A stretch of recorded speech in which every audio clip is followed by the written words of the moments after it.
I hate it, and I'm very disturbed when that kind of publicity, but I like to show only the best of myself. I try to have a life like everybody. Brigitte Bardot was more than just a movie star. She redefined femininity, rebellion, and freedom for an entire generation. In the 1950s and 60s, Bardot became a global symbol of liberation, walking away from Hollywood at her peak to live on her own terms, later devoting her life to animal rights with the same intensity she once brought to the screen. Bardot lived boldly and without apology, but behind that image was a side of her life that remained uncomfortable and unresolved. And after her death, the story of her complicated relationship with her only son began to come to light like never before.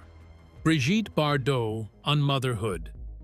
Brigitte rose to international fame in the mid-1950s when she became a global sensation almost overnight after starring in And God Created Woman. The film helped her land other major projects like Contempt and Viva Maria, which cemented her reputation as one of the most captivating leading ladies Hollywood had ever seen. At her peak, Bardot was among the most photographed women in the world, inspiring fashion, music, and even political debate. But behind the glamour and freedom she represented, Bardot was deeply uncomfortable with anything that threatened her autonomy. That discomfort became impossible to ignore when motherhood entered her life. Unlike many public figures who later reshaped their narratives, Bardot was brutally consistent about how she felt. She never claimed pregnancy awakened something tender or transformative. At one press conference, when asked about becoming a mother, Bardot replied that she would have preferred to give birth to a dog,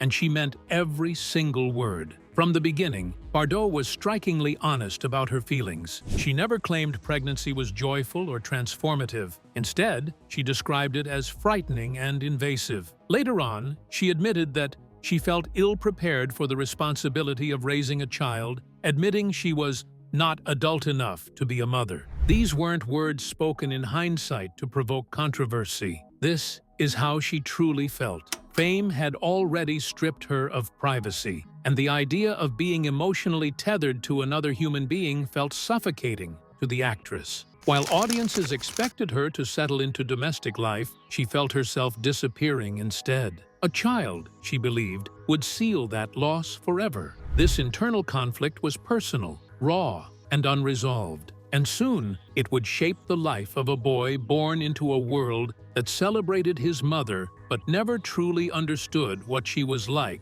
when the cameras stopped rolling. When Nicolas Jacques Charrier was born on January 11, 1960, it should have marked a turning point, a moment of grounding for one of the most restless figures in global fame. Instead, it intensified everything Bardot feared. The pregnancy itself was surrounded by tension. Bardot was married at the time to actor Jacques Charrier, but their relationship was already unstable. She had married him partly in defiance of the industry and partly in search of control over her own life. Yet the marriage quickly became another source of conflict. Charrier wanted structure, Bardot wanted escape. Nicolas was born at home in Bardot's Paris apartment, a decision that aligned with her distrust of institutions and authority. But even this intimate setting could not shield her from the storm outside. The French and international press treated the birth as a public event. Photographers camped outside.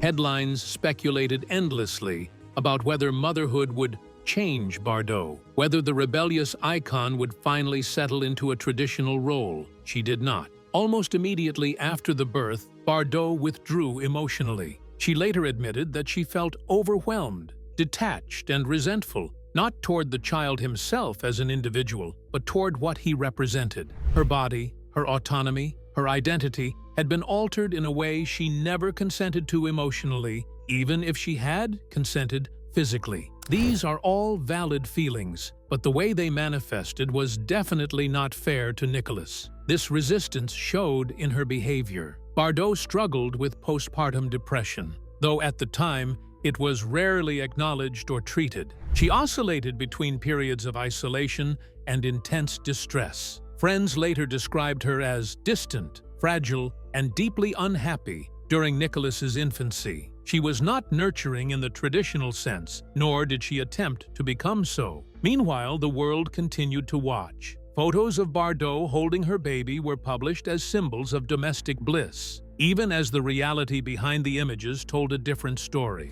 She gave interviews about this new chapter of her life, but in reality, she didn't really make an effort to be present for her son at all. The disconnect between public image and private truth only kept getting worse. This emotional withdrawal practically shaped the atmosphere Nicholas was born into. He arrived not in celebration, but in conflict. And while he was too young to understand it then, the foundation of distance was already being laid. The irony is that Bardot was deeply capable of devotion, just not to motherhood. In the same years she struggled to bond with her son, she poured fierce love into animals, causes, and ideals. Her compassion was real, but it was selective. And Nicolas, from the very beginning, existed outside the space where her heart felt free. By 1962, Brigitte and Jacques' relationship had deteriorated beyond repair. Not only did their son have to deal with his mother's detachment, but he also watched his parents argue day and night,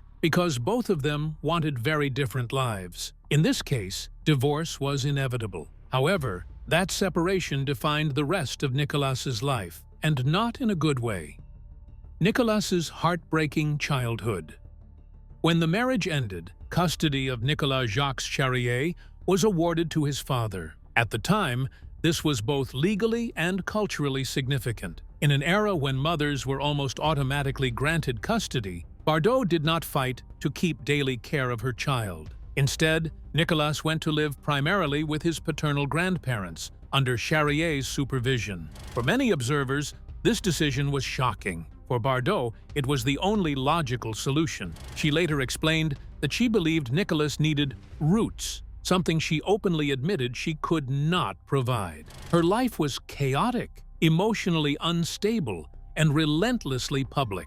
She was traveling constantly, surrounded by strangers, pursued by paparazzi, and struggling with depression. In her own words, she felt lost in that crazy world. So, she did not see herself as a safe or grounding presence. But what Bardot framed as honesty, her son experienced as abandonment. From that point forward, Nicolas's childhood unfolded almost entirely away from his mother. He was raised in a quieter, more traditional environment, far removed from film sets and flashing cameras. While Bardot remained one of the most famous women in Europe, her son lived largely in anonymity, growing up without her daily presence, routines, or affection. Contact between mother and son was sporadic at best. Bardot did not disappear from his life entirely, but she was never a mother that he could rely on. Sure, she would visit, call, and keep up with his life, but there was no bond between the two of them.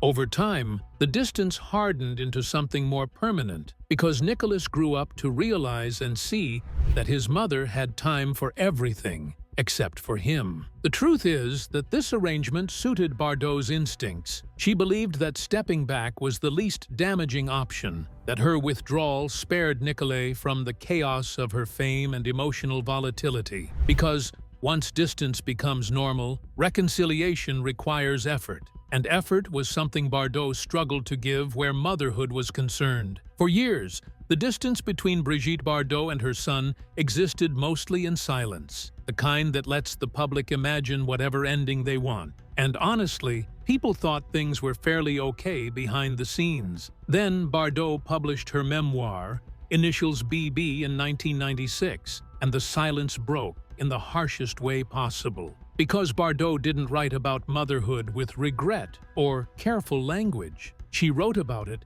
as if it were something that happened to her, not something she chose. In passages that quickly became the most repeated lines from the book, Bardot described her pregnancy with Nicolas as feeling like a tumor growing inside me, and she referred to her son as the object of her misfortune. And these aren't isolated sentences taken out of context. They were part of a larger pattern in which Bardot framed pregnancy and motherhood as a kind of invasion, emotional, physical, and permanent. Even decades later, she doubled down on the idea that she simply wasn't built for that role. Of course, the memoir was scandalous, but what people failed to see is how personal it felt to Nicholas. This was his mother admitting to the world that she never wanted him. By the time Initials BBB was being prepared for release, Nicolas Jacques Charrier was already living far from Bardot's world, and he wanted it to stay that way. According to reporting, Nicolas and his father, Jacques Charrier, tried to stop or censor sections of the memoir that discussed them. They weren't trying to rewrite her life story. All they wanted was to keep their own names, their own private history, from being turned into headlines again. But the attempt failed. The book came out with those passages intact, and once it hit shelves, it turned into a legal war soon after. The other side of the story.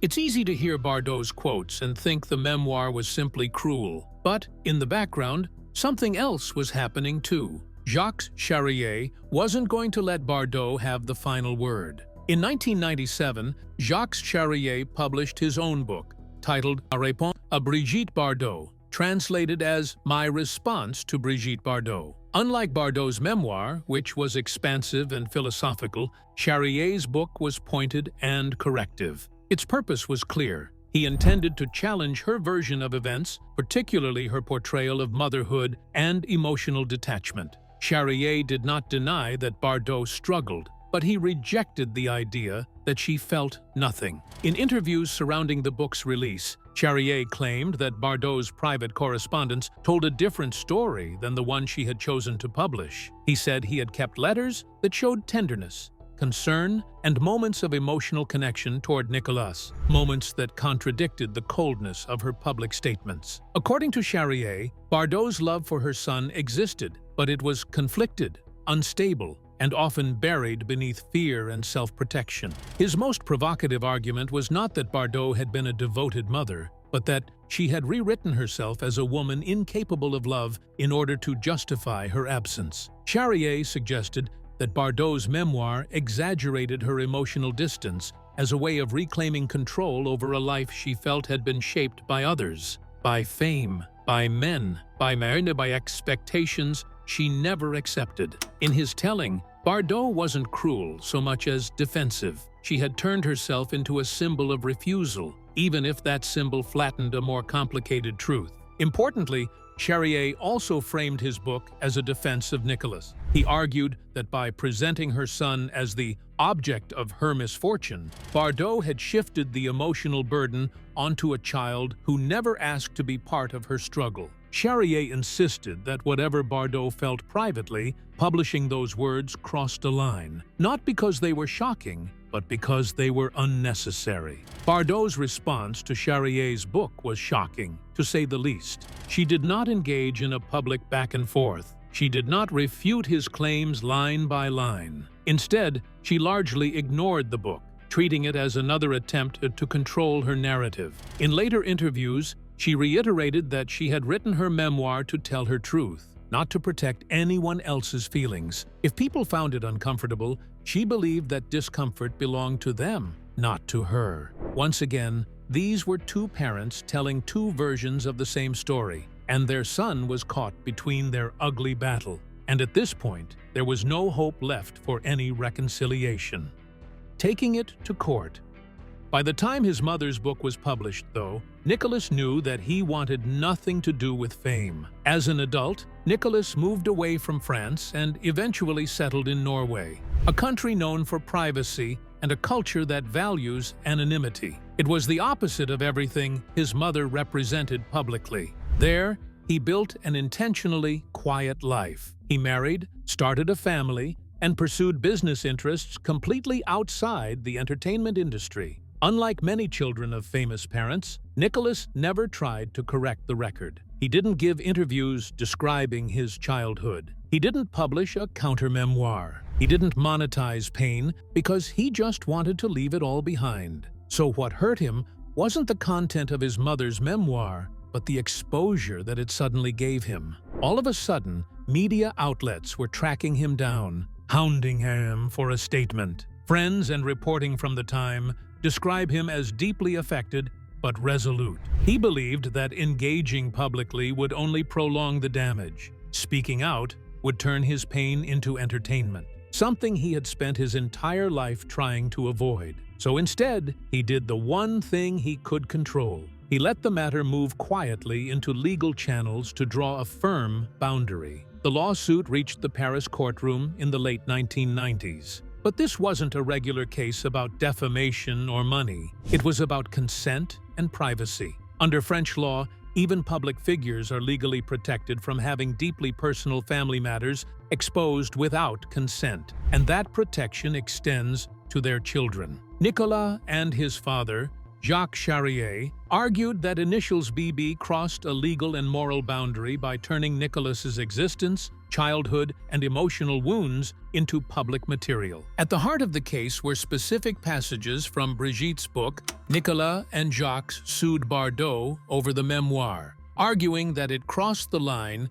into an invasion of privacy. And what made the case so striking was that a court didn't just treat it like celebrity drama. It treated it like a real harm. A Paris court ultimately ordered Bardot and her publisher to pay damages to both Jacques and Nicolas. One widely cited report described the total as £28,000 split between £17,000 for Charrier and £11,000 for Nicolas. Other outlets later summarized the total as roughly $40,000, depending on conversion and framing. But here's the part that will shock you the most. The court reportedly rejected a demand to remove the passages from future editions. Instead, it ordered that certain parts be flagged, essentially a legal warning that these sections were considered an invasion of privacy. So even when Bardot lost, she didn't exactly lose the way most people would. The memoir stayed out there. The words stayed printed. The damage was acknowledged, but the exposure remained. And it continued to haunt Nicolas. And Bardot, true to her personality, didn't respond by softening her stance. If anything, the controversy reinforced the identity she clung to. A woman who refused to perform, refused to apologize in the way people expected, and refused to pretend she was someone else. In practical terms, Bardot lost the case, but kept her words. For Nicolas, this was a hollow victory. The public opinion remained largely split. Some defended Bardot, arguing that she had always been honest, even brutally so, and that her refusal to romanticize motherhood was part of what made her revolutionary. To them, the lawsuit looked like an attempt to censor a woman's truth. Others saw it very differently. Many critics, including fellow writers and commentators in France, argued that Bardot had confused honesty with absolution, that telling one's truth did not grant permission to wound others, especially one's own child. For the first time in decades, Bardot's image as an untouchable icon cracked slightly. The ruling confirmed what many had quietly suspected, that her radical independence came at a real human cost. After the lawsuit, contact between mother and son became even more limited. There were no public attempts at repair, no carefully staged reconciliations, no softening narrative for the press. Nicolas retreated completely. He doubled down on privacy. He remained in Norway. He continued raising his family away from fame. And crucially, he never used the lawsuit as a platform to speak publicly about his mother. Brigitte Bardot's final promise. In the final years of her life, though, Brigitte Bardot did something that surprised even her harshest critics. She finally stopped talking about motherhood and her son. After decades of brutal honesty that had already exploded into lawsuits, public outrage, and permanent emotional damage, Bardot quietly drew a line. And according to her own words, that line came from a promise she made to Nicolas Jacques Charrier himself. "I promised Nicolas I would never talk about him in my interviews," she said in a 2024 interview with Paris Match. The sentence was short, unemotional, and almost procedural, exactly what you would expect from Bardot. But given everything that had come before, it was monumental. This was the same woman who missed no opportunity to reiterate that she would do anything except be a mom. That silence did not mean reconciliation, though, because for Nicolas, the damage was too serious. And for Bardot, she did not suddenly want to start living the life that she had avoided all along. There is no evidence that Bardot and Nicolas ever repaired their relationship in any meaningful way. Nicholas had long since built a life, married to Norwegian model Annie Bjerken, raising 2 daughters, and eventually becoming a grandfather himself. Bardot acknowledged in her final interviews that she was a grandmother and later a great-grandmother, but she spoke about those facts with distance rather than pride. In a separate interview with Le Point, she remarked bluntly that her great-grandchildren did not speak French and that she rarely saw them. There was no nostalgia, no attempt to reclaim lost time, just facts. By then, Bardot was largely reclusive, living in Saint-Tropez. Her world narrowed almost entirely to animal rights activism. She had retired from acting decades earlier and showed little interest in reshaping her legacy or softening her image. Even as her health declined, with frequent hospital stays in Toulon and false rumors of her death circulating online, she remained defiant and guarded. But when it came to Nicolas, she kept her word. After Bardot's death in December 2025, Nicolas's response remained restrained too. He attended her funeral quietly in Saint-Tropez. He never made any public statements or expressed his grief, but chose to pay his respects and go back to his life quietly. Because what else could he have done? A life of no regrets. But Bardot's life was a string of failed personal relationships, so this wasn't really a surprise to anyone. Bardot married her first husband, Roger Vadim, in 1952 when she was just 18 years old. Vadim was not only her husband but her creative catalyst. It was his film, And God Created Woman, that transformed Bardot into an international phenomenon. Their relationship blurred the line between art and life. During the filming, Bardot fell in love with her co-star Jean-Louis Trintignant, and the affair ultimately ended her marriage to Vadim in 1957. Later, Vadim would speak about the relationship with surprising openness, suggesting he admired her curiosity and refusal to belong to anyone fully. Then there was Jean-Louis Trintignant. Bardot's relationship with Trintignant was intense, but short-lived. They lived together for roughly 2 years, during which Bardot was already moving emotionally towards someone else. The affair ended when she began seeing singer Gilbert Bécaud.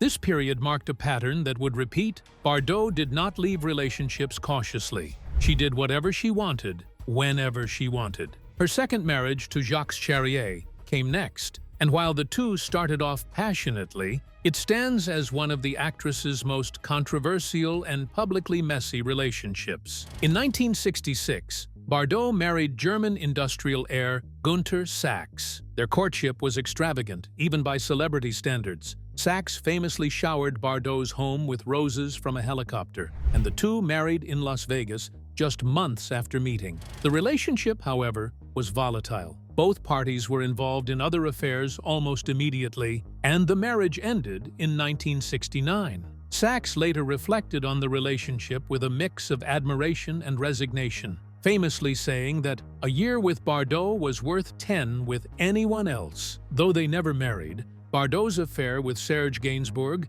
became one of the most culturally significant relationships of her life. Their collaboration produced Je t'aime, moi non plus, a song so provocative that Bardot initially asked for it to be shelved, and that's saying something for a woman so unapologetic. When Gainsbourg later re-recorded the song with Jane Birkin, it became an international sensation, but Bardot's version, released years later, remains iconic. Their relationship embodied everything Bardot represented at the time: eroticism, rebellion, and artistic freedom. Bardot's final marriage, to businessman Bernard Dormal, began in 1992 and lasted until her death. Unlike her earlier relationships, this one unfolded quietly, away from film sets and red carpets. Dormal later suggested that their relationship encouraged Bardot to make tentative attempts at reconnecting with her son, though those efforts never fully healed the past. Their marriage reflected Bardot's late-life shift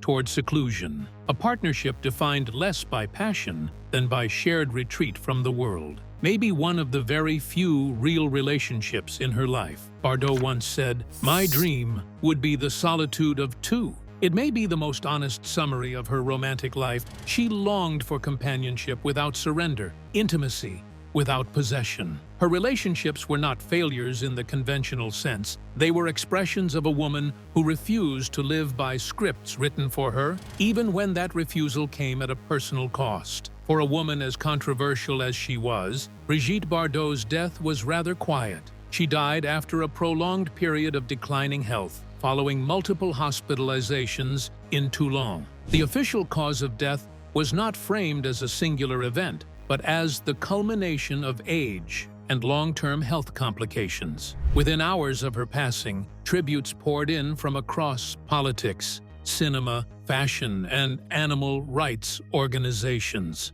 French television replayed her films in marathon programming. Newspapers ran full-page photographs of Bardot at her peak, barefoot on the beach in Saint-Tropez, laughing on set, staring directly into the camera with the confidence that had defined her image. The French Ministry of Culture described her as a once-in-a-century presence who changed not only cinema, but the way women were seen. Cannes Film Festival organizers released a statement crediting her with reshaping European stardom, natural, defiant, and unconcerned with Hollywood polish. What stood out most in the reactions was not an attempt to sanitize her, but to acknowledge her fearlessness. Bardot was repeatedly described as someone who spoke her mind, even when doing so made people uncomfortable. Admirers emphasized that she never tried to be agreeable, strategic, or universally liked. She did not pivot with public opinion. That defined her legacy. Brigitte Bardot was never easy to categorize. She was not designed to age gracefully in public opinion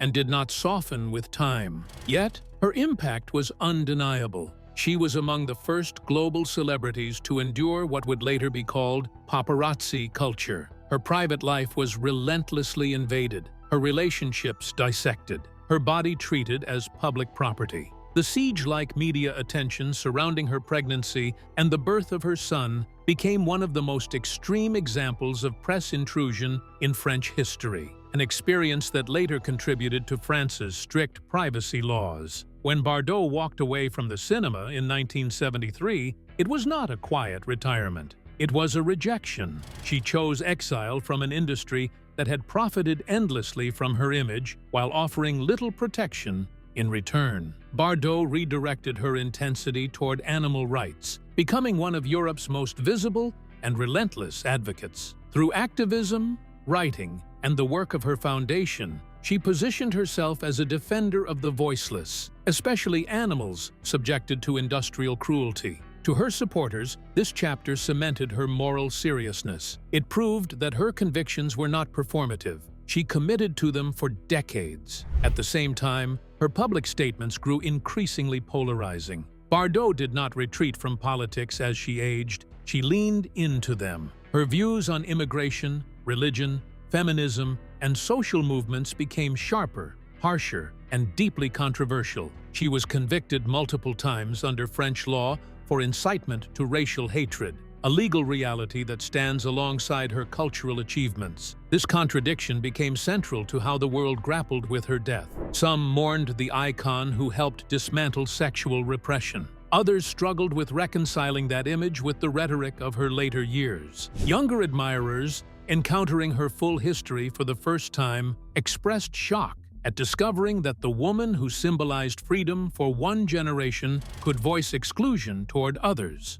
France itself did not shy away from this tension. Obituaries in major newspapers acknowledged her duality openly. She was described as both a pioneer of female autonomy and a figure whose political language grew increasingly severe with time. Even those who criticized her views recognized her cultural magnitude. When Emmanuel Macron referred to her as a legend of the century, it was not an endorsement of everything she said, but a recognition of the historical force she represented. Scholars and critics have since emphasized that Bardot was not an anomaly, but a reflection of the dangers and privileges of unchecked freedom. She spoke without filters. She refused to adapt to evolving norms. She did not believe that longevity required reinvention. And yet, without her earlier defiance, French popular culture and the broader conversation around female autonomy might look very different today. Long after she stopped acting,